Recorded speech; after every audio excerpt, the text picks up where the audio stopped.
ეს ძალიან საინტერესო გადაცემა გვაქვს, ასე რომ ნამდვილად არ მოიწყენთ საქმიან ერთ საათს ჩვენთან ერთად გაატარებთ.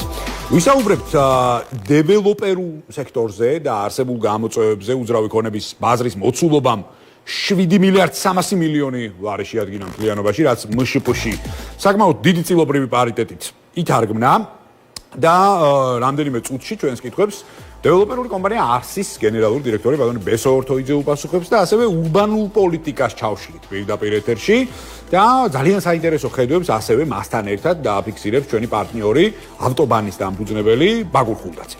ასევე ჩვენი ბიზნეს რეპორტიორი გურამ შაუთიძე საინტერესო ანალიტიკას გვიმზადებს მოახლოებულ რთველთან დაკავშირებით, იმიტომ რომ არაერთ გზის გაკეთდა საინტერესო განცხადებები გვინის ეროვნულ სააგენტოში იმასთან დაკავშირებით თუ როგორ იქნება სუბსიდირების კომპონენტი, როგორ იქნება მარაგების მართვის ნაწილი, როგორ იქნება ხარისხთან დაკავშირებული კომპონენტები და გამოწვევები და მე ამ ყველაფრის საბოლოო თემა და გაგრძელება უკვე ექსპორტი, საერთაშორისო მარკეტინგი და ხარისხობრივი ლაბორატორიების ფორმირება არის, ასე რომ ყველანი ერთად სულ მოუთქმელად ველით რთվել 2026.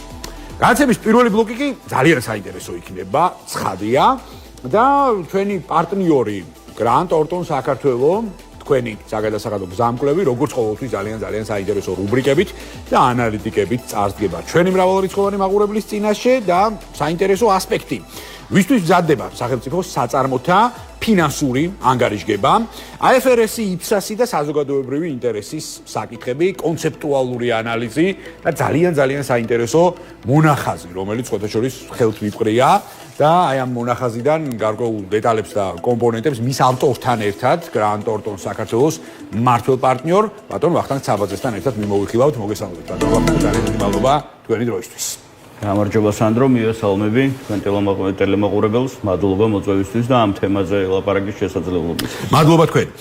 ბატონო ვახტანგ, უპირველეს ყოვლისა, აი რეალურად რამდენად სწორია, რომ ყველა საწარმო და სახელმწიფო საწარმო ფინანსურ ანგარიშგებას კვლავ IFRS-ის საფუძველზე ამზადებს, ანუ აი მიზანშედეგობრივობა და რელევანტურობა. ჩვენ აქვე რეალურად აი ამ კითხვის ჭრილშივე მიმოვიხილავთ რეალურ კორელაციას IFRS-სა და IPSAS-ის კონცეფციებს შორისაც თლიანობაში და საწარმოთა ერთიან კლასიფიკაციაშიც აი ეს საკითხები ძალიან მნიშვნელოვნად ილინკება და რეალურად ანგარიშგების ნორმატივების ნაწილში ძალიან მნიშვნელოვანია რომ გარკვეულ ნიუანსებზე გქონდეს აქცენტი. მე ყურადღებით გავეცანე ამ დოკუმენტს. ძალიან საინტერესო დოკუმენტია და ნუ რეალურად ერთის მხრივ რომ ჩვენ საუბარში ძალიან კარგ გაიდლაინადაც გამოგვადგება და მეორე იქნება დარწმუნებული ვარ ძალიან კარგი ინფორმერი ჩვენი მრავალრიცხოვანი აუდიტორიისთვის და ბიზნეს პუბლიკისთვის უპირველეს ყოვლისა. მადლობა კიდევ ერთხელ და გისმენთ ყურადღებას. მადლობა სანდრო. ანუ ის რომ ყველა სახელმწიფო საწარმო IFRS-ით ამზადებდეს ანგარიშგებას, IFRS-ი თავისთავად ძალიან კარგი სტანდარტია. საერთაშორისოდ აღიარებული და ძალიან დიდი ხანია უკვე ინვესტორები, ფინანსური ანგარიშგების მომზადებლები, მომხმარებლები მას იცნობენ და რა თქმა უნდა ძალიან კარგი ჩარჩოა. საქმე არის იმაში, რომ IFRS-ი არის ძირითადად დაწერილი ისეთი საწარმოებისათვის, რომლებიც არიან მოგებაზე ორიენტირებულები. კომერციული სტანდარტია, ასე ვთქვათ, კომერციული კომპანიებისთვის, მოგებაზე ორიენტირებული კომპანიებისათვის. თუმცა სახელმწიფო საწარმოების ნაწილი მაინც თავისი ბუნებით არ არის მოგებაზე ორიენტირებული. ბევრი საწარმო შეიძლება მიუხედავად იმისა, რომ სახელმწიფოს აქვს წილი მართლა მოგებაზე ორიენტირებული იყოს, მაგრამ ნაწილი საწარმოებისა არის მაგალითად მუნიციპალური სერვისების გამწვევები, არის რაღაც წყალმომარაგება, მელიორაცია, ტრანსპორტი, რომელიც სერვისებიც არის საზოგადოებისთვის მნიშვნელოვანი და ამ სერვისების გაწევა და უწყვეტობა არის უფრო მეტად მნიშვნელოვანი ვიდრე კომერციული მოგების მიღება. შესაბამისად ვფიქრობ, რომ დასაფიქრებელია როგორც მინიმუმ ხომ არ ჯობია, რომ აი ესეთი ნაწილის საწარმოებისათვის საანგარიშგებო ჩარჩო შეიცვალოს და გადავიდნენ IPSAS-ებზე, რომელიც არის საჯარო სექტორის ბუღალტრული აღრიცხვის საერთაშორისო სტანდარტები. რაზეც ალბათ ვილაპარაკებთ ასევე დღეს, ხო? რა განსხვავებაა, მაგრამ ძირითადი მიზანი ან თვითონ დასახელებიდანაც ჩანს, რომ ეს სტანდარტები უფრო მორგებულია და დაწერილია და შექმნილია ისეთი საწარმოებისათვის, რომელთა მთავარი მიზანი არ არის კომერციული მოგება და არის საზოგადოებრივი საზოგადოებისთვის რაღაც სერვისების მიღება. მადლობა ძალიან საინტერესო პასუხისთვის და დეფინიციისთვის ამ საკითხის და ეხლა თქვენ ახსენეთ აი ეს კომპონენტი არაკომერციულ ბაზისზე და ნედლეულზე აგებული სახელმწიფო საწარმოების სტრუქტურა და მე მაინტერესებს დღეს არსებული კლასიფიკაცია და მექანიზმი, ხო? ჩვენ ძალიან მრავალფეროვანი სტრუქტურა გვაქვს სახელმწიფო საწარმოების ნაწილში, თქვენ სწორი ბრძანეთ. ნუ არის ეხლა სოციალურნარევი კომპონენტები, იგივე მელიორაციის ნაწილი, იგივე ზირთად სოფლის მეურნეობის და ინფრასტრუქტურის სამინისტროს ბაზაზე არსებული უწყებები, მაგალითად მუნიციპალური განვითარების ფონდი და ასე შემდეგ. მაგრამ ამავდროულად ჩვენ გვაქვს სახელმწიფო საწარმოების მთელი სპექტრი, აი თუნდაც იგივე ნავთობის და გაზის კორპორაცია, თუნდაც იგივე რკინიგზა, რომელიც საწარმოო კლასიფიკაციას არ ატარებს, მაგრამ სადღაც ატარებს, იმიტომ რომ იქ ვაგონშემკეთებელი სტრუქტურები არის, მთელი ინფრასტრუქტურული კომპონენტებია და ასე შემდეგ და ჩემი მოკრძალებული აზრით, ცხადია არავის არ ვახვევ ჩემ მოსაზრებას თავს, ჩემი მოკრძალებული აზრით, იმიტომაც მივიღეთ ჩვენ წლების განმავლობაში, ასე ვთქვათ, არაკლასიფიცირებული სახელმწიფო საწარმოების მართვის სქემა, რომ თავიდანვე არ იყოს ზუსტი ზღვარი გავლებული, რა გაგვყავდა მოგებაზე, რა იყო კომერციაზე დაფუძნებული, რა არ იყო კომერციაზე დაფუძნებული და მე მუდმივად ხელს ვიშვერდით თვითონ სახელმწიფო საწარმოებისკენ, რომ აი რატო არ გავიდა მაგალითად მოგებაზე, აღარ დავასახელებ ეხა არც ერთს, ხო? ხდება მაყურებელი კონკრეტულად რომელ სტრუქტურებზე მაქვს საუბარი, რაც ჩემი აზრით ეხა შეიძლება რაღაც დონეზე არ ამართლებს ამ საწარმოებს, მაგრამ ყოველ შემთხვევაში მოლოდინებით ცოტა უტრირებული იყო ბიზნეს წრეებისა და საზოგადოების მხრიდან. შესაბამისად, აი ეს კლასიფიკაცია და ძალიან კარგი განმარტება, რაც თქვენ გააკეთეთ. ანუ ჯამში რამდენად დადებს მნიშვნელოვან აგურს, მე არ გულისხმობ იმას, რომ ეს მთლიანად მოახდენს ტრანსფორმაციას და მთლიანად აბსოლუტურად განვითარების სხვა ეტაპზე გადაიყვანს სახელმწიფო საწარმოების კლასიფიკაციას, მაგრამ რამდენად იქნება მნიშვნელოვანი მდგენელი და მნიშვნელოვანი აგურის დამდები იმაში, რომ გამართული სტრუქტურა, გამართული ანგარიშგება და გამართული ბუღალტერია მთლიანობაში საწარმოებს დაასტიმულირებს ხვალდაზე გადადგან უკეთესი ნაბიჯები. კი ბატონო. აი უყურეთ საჯარო სექტორში დღესაც გამოიყენება იფსასები, საქართველოში ეს იფსასის რეფორმა დაწყებულია, მიმდინარეობს. საქმე ეხება ისეთ საწარმოებს, რომელების იურიდიული ფორმაც არის თქვა შეპესე, სააქციო საზოგადოება, არის ასევე ესეთი საწარმოები, რომლებშიც სახელმწიფოს წილი აქვს 50%-ზე მეტი ან ზოგან 100% და ზუსტად აი ეს აქ იქნება მნიშვნელოვანი, რომ გაიმიჯნოს, აი ზუსტად ის რაც შენ თქვი, გაიმიჯნოს, რომ კონკრეტული საწარმო მართლა თავისი შინაარსით, თავისი საფუძვლებით სახელმწიფოს აქვს იმისთვის, რომ მოგება დააგენერიროს, თუ იმისთვის, რომ საზოგადოებრივი მომსახურება გაწიოს და მოგება მეორე ხარისხოვანი ან ზოგჯერ შეიძლება საერთოდ მეათე ხარისხოვანი იყოს, იმდენად მნიშვნელოვანი იყოს, მაგალითად ქალაქის წყალმომარაგება მოგებაზე, თუმცა მაგაში ინვესტორებიც არიან, მაგრამ მელიორაცია, ტრანსპორტი, გზები, ხიდები, ეს ყველაფერი რომ მაინც მოგებაზე გქონდეს ორიენტირებული ეს საწარმოები, ალბათ არ არის ეს. არ იქნება სწორი რა თქმა უნდა. ამიტომ უნდა გავმიჯნოთ და კონკრეტული საწარმოების დონეზე შეიძლება იყოს განსხვავება, რომ ერთი საწარმო იყოს იფსასით ამზადებდეს ანგარიშგება, მეორე AFRS-ით. ისევე როგორც ვთქვათ დღეს ფინანსთა სამინისტროს შეუძლია განსაზღვროს კონკრეტული საწარმოსთვის, რომ ეს არის SDP კლასიფიკაციის საზოგადოებრივი დაინტერესების პირი, ესეთივე პრინციპი შეიძლება, რომ შევხედოთ კონკრეტულ საწარმოებს და კონკრეტული საწარმოების შინაარსის ბუნების შესაბამისად დაუდგინოთ მას სტანდარტი, იყოს ეს AFRS-ი თუ იყოს ეს IPSAS-ი. IPSAS-ი. კი ბატონო, აი სანამდე განსხვავებებზე, კონცეპტუალურ განსხვავებებზე კითხავთ, ანუ უფრო სიღრმისეულად მინდა რომ ეს თემა განვარცოთ, აი მანამდე სხვათა შორის აი და მინდა ასევე ჩაგეკითხოთ, რომ აი წლების წინ აი რატო არის ძალიან მნიშვნელოვანი, აი კიდევ საზოგადოებას მოუწოდებ, რომ აი რეალურად პრაქტიკული რჩევები და პრაქტიკოსების რჩევები მოვისმინოთ, იმიტომ რომ ახლა შეუფასებელია ხარ ასეც ჩვენ დღეს გვაქვს საუბარი, იმიტომ რომ აი წლების განმავლობაში გვახსოვს ძალიან კარგად, რომ სახელმწიფოსაც უჭირდა ძალიან სეპარირება მოეხდინა ამ შემთხვევაში social based საწარმოებისა და კომერციაზე ორიენტირებული საწარმოების ოპერირების და მე მახსოვს კიდე ძალიან კარგად, რომ აი კანონშიც იყო ძალიან ბევრი ცვლილება შესული, ჯერ კიდე აი საპარტნიორო ფონდიდან მოყოლებული, ნუ დღეს აღარ არის ეს ფონდი და ამიტომაც უფრო თამამად და ღიად ვილაპარაკებ ამ გამოწვევებზე, ხო? თუნდაც იგივე რა უნდა ყოფილიყო კომერციაზე დაფუძნებული შვილობილი კომპანიების, შვილობილი საწარმოების ოპერირების ნაწილი და ასე შემდეგ. აი სხვათა შორის აქ ჩაგეკითხებით, აი რამდენად კარგად იმართება უკვე ისეთი სტრუქტურები, რომლებიც არიან უკვე კომერციაზე ორიენტირებული, აი მაგალითად საქართველოს განვითარების ბანკი, რომელიც დღეს აწარმოებს საქართველოში შეერწყა ძალიან ბევრი საინტერესო ინდუსტრია აქვს, როგორც შვილობილი კომპანიები, ისე კლასიფიცირებული. აი ეს სტრუქტურები დღეს რამდენად კარგად იმართება და ანგარიშგების სტრუქტურები რამდენად კარგად აქვს დღეს წარმოდგენილი საბოლოო ჯამში. ანუ მე უკვე გულისხმობ საწარმოების იმ სპექტრს, სახელმწიფო საწარმოების, რომლებიც პირდაპირ ნაწილობრივ არიან მათ შორის კომერციაზეც და დივიდენდების, ბენეფიტების მიღებაზე ორიენტირებულები. კი ბატონო. ეს ახლა ასე ვთქვათ, ცოტა სცილდება იმ თემას, რასაც იფსასები და IFRS-ების განსხვავება ხო, აი მოკლე რემარკა რა გავაკეთოთ. საწარმოების დიდი ნაწილი კარგი მართვა და ფინანსური შედეგები შეგვიძლია დავინახოთ მათი აუდიტრებული ანგარიშგებებიდან და მაგ საწარმოების დიდი ნაწილი SDP-ა ან SDP ჯგუფშია და იქ შესაბამისად საკმაოდ მაღალი ხარისხის აუდიტი ტარდება და იქ შეგვიძლია დავინახოთ ფინანსური სიჯანსაღე და მართლობის ეფექტურობა ამ საწარმოების.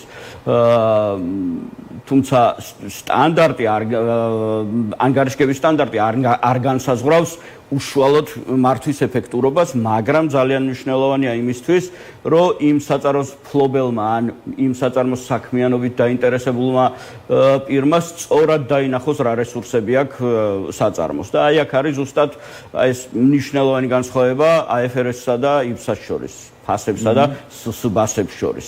ძირითადი განსხვავება არის აქტივის განმარტებაში, ასე ვთქვათ, და აქტივის ღირებულების დანახვაში. IFRS-ების და რაც ქმნის პრობლემებს, ჩემი აზრით ყველაზე მნიშვნელოვანი პრობლემას არის ის, რომ IFRS-ების გადმოსახედიდან აქტივები, რომლებიც უშუალოდ არ აგენერირებენ შემოსავლებს, არ იძლევიან მოგებას.